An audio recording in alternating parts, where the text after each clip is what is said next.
Maybe you're like me and you've been guilty of throwing old candle jars away. Other than stress relief, there's really no purpose for them. Until now. We're gonna turn your old candle jar into a decorative storage jar for your small items in your kitchen, bathroom, and office. But first, we need to remove the wax. Goodbye, evergreen citrus. Thank you for accompanying me on my dinners, baths, and Bridgerton binges. 2 ways to go about this: freeze or boil. Yes, I realize those are 2 opposite things, but according to the internet, both of them work. Which is better? Let's find out, starting with the boiling method. For boiling, you simply boil water and pour it a centimeter from the top and let it sit while the wax rises to the top. Enjoy your free lava show and consider selling tickets to the other members of your household.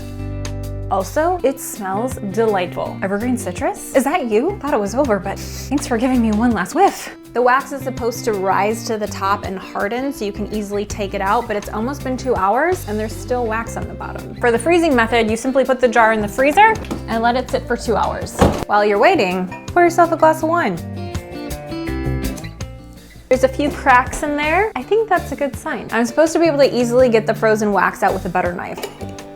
I'd say it's pretty easy. So which shall I deem the winner? The only one that worked. The freezing method. To remove the stickers on the bottom and the side, put the candle jar in a bowl of hot soapy water for 10 minutes.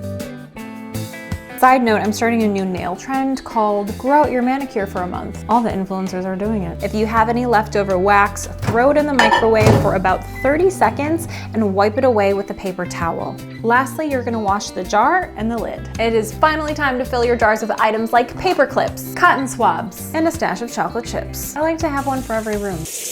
Now this is really important. I don't like to confuse my dark chocolate chips with my milk chocolate chips. So I found these cute labels online to mitigate the risk. You're looking at the last generation that learned cursive. Kind of. I think it's passable. So there you have it. One less candle jar to throw away and one less storage jar to purchase. We're saving the world and your bank account one light at a time. I would make a really bad smoker.